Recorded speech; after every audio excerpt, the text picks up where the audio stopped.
నా చిట్టి చేతులు సక్కని రాతలు నేర్వలేదయ్యో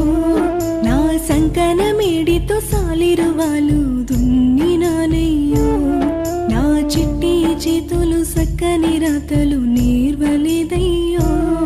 నా సంకన మేడితో సాలిరువాలు దున్నినానయ్యో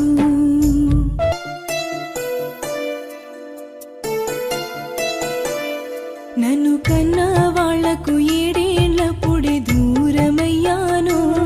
దూరవారి ఎట్లా కొట్టం కాడికి చేరువయ్యాను